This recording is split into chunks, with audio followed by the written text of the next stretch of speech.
Hi guys, welcome to my channel that excellent. आज की video का टॉपिक है जीडीपी यानी ग्रॉस डोमेस्टिक प्रोडक्ट। इस वीडियो में वी विल डिस्कस कि जीडीपी होता क्या है, कैसे कैलकुलेट होता है, इसके किस कंट्री के लिए क्या रेलेवेंस है, इंडिया में जीडीपी के क्या मायने हैं और इंडिया की पॉपुलेशन को देखते हुए जीडीपी पर कैपिटा क्या पड़ती है हमारे हाथ में, ये भी हम इस वीडियो में डिस्कस करेंगे। हम रोज़मर्रा की ज़िंदगी में सुनते रहते हैं कि न्यूज़ में आता है कि जीडीपी 8% है, 5% है, लॉकडाउन में 0% हो गया है। तो इस वीडियो में ये सब हम डिस्कस करेंगे। वैसे तो ये बहुत से लोगों ने पढ़ लिया होगा अपने स्कूल टाइम में, क्योंकि 11th-12th में ये आईसीएसई बोर्ड में तो था। पर जिन्होंने नहीं पढ़ा है ये, मैं उनसे रिक्वेस्ट करूँगा कि ये वीडियो आप एंड तक देखिएगा और अगर आपको ये वीडियो पसंद आती है तो लाइक कीजिएगा और शेयर कीजिएगा इस वीडियो को। So let's start. सबसे पहले बात करते हैं जीडीपी की हिस्ट्री की। जीडीपी का कंसेप्ट सबसे पहले एक महान अमेरिकन इकोनॉमिस्ट थे, साइमन कजनेट्स। इन्होंने 1934 में अपनी एक कांग्रेस रिपोर्ट में जीडीपी का कंसेप्ट दिया था। पहले तो जीएनपी चलता था, पर उसके बाद 1980s में जीडीपी का ही यूज़ होने लगा। अब जीडीपी होता क्या है, what is GDP? GDP is the monetary value, मतलब in rupees value of all the goods and services produced and rendered within a country in a specific time period.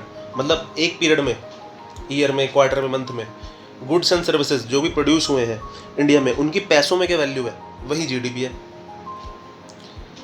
और GDP में क्या क्या include करता है इसके अलावा?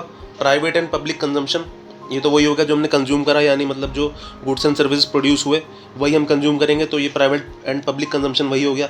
इसके अलावा government expenditure, investment and total export minus import, ये सब भी जीडीपी के अंदर आता है। अभी हम वन बाय वन ये सब डिस्कस करेंगे कि क्या क्या ये चीज़ें होती हैं।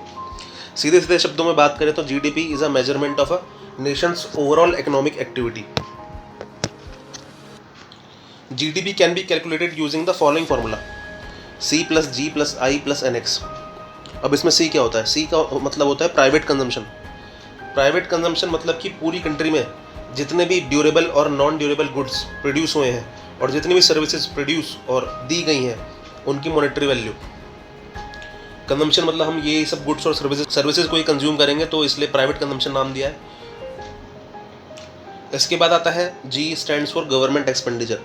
गवर्नमेंट एक्सपेंडिचर बेसिकली जो हमारी गवर्नमेंट्स को फंड एलोकेट होते हैं उनमें से गवर्नमेंट ने कितना यूटिलाइज करा है in the public domain, like buildings, dams, roads, flyovers, toilets, hospital and other public service amenities.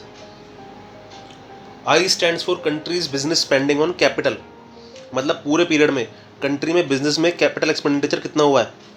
Capital expenditure मतलब expenditure of capital nature, like building, machinery, furniture, ऐसा एक्सपेंडिचर जिससे एक लॉन्ग टर्म एसेट कंपनी के हाथ में आए, 1 साल, 2 साल, 3 साल। और इसमें जो वैल्यू एडिशन होता है, मतलब जो कैपिटल एक्सपेंडिचर होता है वो बहुत ही ज़्यादा अमाउंट का होता है। वो 1000-2000 का नहीं होता है, 10,000 का नहीं होता है, वो लाखों करोड़ों में फिगरें होती हैं। तो इस तरह का एक्सपेंडिचर हमारा कैपिटल एक्सपेंडिचर होता है। उसके बाद आता है एनएक्स।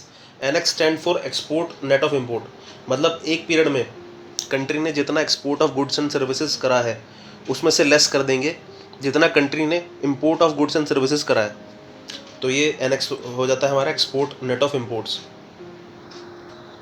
तो ये पांचों चीज़ें मिला के हमारी जीडीपी बन जाती है: private consumption, government expenditure, spending on Capitals और एक्सपोर्ट नेट ऑफ इम्पोर्ट। तो ये सब मिला के जीडीपी बन जाती है।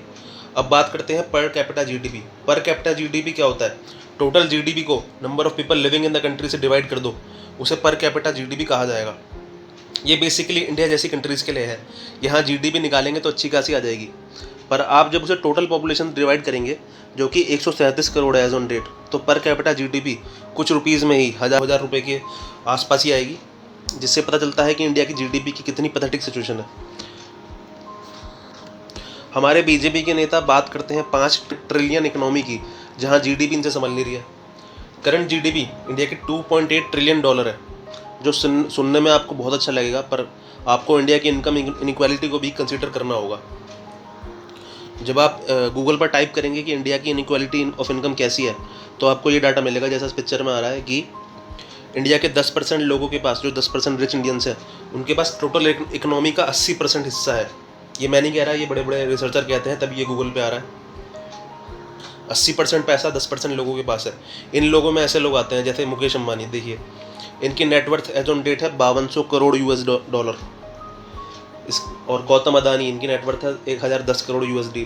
इसके अलावा हिंदुजा ब्रदर, उदय कोटक, शिवा नादर, दमानी, गोदरेज, लक्ष्मी मित्तल, इन लोगों के पास भी अरबों खरबों की संपत्ति है।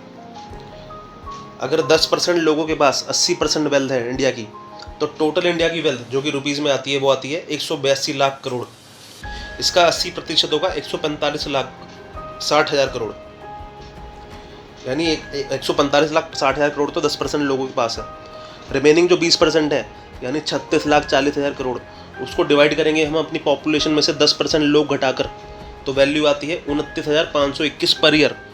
29,521 पर ईयर, यानी एक आदमी के हाथ में 29,521 रुपये आएंगे साल के। और अगर इसको महीने से डिवाइड, महीने के हिसाब से देखेंगे तो 2460 रुपये आते हैं। अगर आप इसे इस 2460 रुपये को कंपेयर करेंगे आज की महंगाई से, तो देख लीजिए क्या हालत है इंडिया की GDP की। दो तरह की GDP होती है, नॉमिनल और रियल। नॉमिनल वैसे ही होती है जैसे मैंने आपको ऊपर बताया कि 5 चीज़ों को ऐड करके नॉमिनल GDP आ जाती है। नॉमिनल GDP को इन्फ्लेशन से एडजस्ट भी करा जाता है। जैसे 10% इन्फ्लेशन है तो नॉमिनल GDP में से 10% लेस कर देंगे, क्योंकि इन्फ्लेशन की वजह से लोगों के हाथ में इनकम कम आएगी तो उतना ही वो खर्च कम कर पाएंगे, तो उस हिसाब से रियल GDP निकल जाती है। इंडिया में GDP का हिस्टोरिकल डाटा की बात करें तो 2014 में 2.06 ट्रिलियन डॉलर थी, जो कि एंड ऑफ 2019 में 2.8 ट्रिलियन डॉलर है। GDP वैल्यू जो इंडिया की है वो पूरे वर्ल्ड की GDP के 2.31% है। और अगर आप कंपेयर, अब GDP तो 2.31% है, और अगर आप इस पॉपुलेशन को कंपेयर करें इंडिया की ओवरऑल पॉपुलेशन से, तो वो 25% आती है। यानी GDP तो 2.2% है और पॉपुलेशन 25% है। GDP इंडिया में रिपोर्ट करी जाती है वर्ल्ड बैंक ग्रुप्स के द्वारा। अब बात करें GDP ग्रोथ रेट की ओवर द ईयर्स, तो आपको इस तरह का ग्राफ मिलेगा। देख सकते हैं GDP ग्रोथ रेट का लो लगा था 2008-9 में, जब वर्ल्ड वाइड रिसेशन आया था। बहुत ही ज़बरदस्त रिसेशन आया था। ये अमेरिका में लेमन ब्रदर्स नाम का एक बैंक था, उसकी वजह से ये रिसेशन आया था। तब हमारे finance minister doctor Manmohan Singh ji ने इंडिया की GDP को काफ़ी हद तक संवारे रखा था और इंडिया में अनएम्प्लॉयमेंट रेट नहीं बढ़ने दिया था, जबकि पूरे वर्ल्ड में अनएम्प्लॉयमेंट बहुत तेज़ी से बढ़ा था। GDP का ऑल टाइम हाई भी डॉक्टर मनमोहन की गवर्नमेंट में ही आया था 2010-11 में, आप देख सकते हैं ग्राफ में।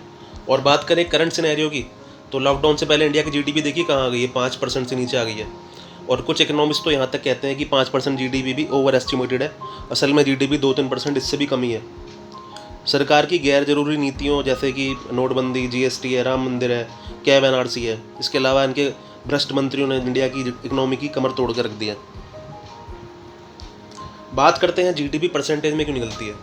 GDP को लास्ट ईयर से कंपेयर करा जाता है, हमेशा की लास्ट ईयर के कंपैरिजन में कितना % ग्रोथ हुआ, और इन्फ्लेशन से एडजस्ट कर दिया जाता है। जैसे लास्ट ईयर 100 करोड़ की टोटल वैल्यू आती है एग्जांपल के लिए, और इस साल आती है 108 करोड़, तो इसका मतलब 8% का GDP ग्रोथ है इस साल का।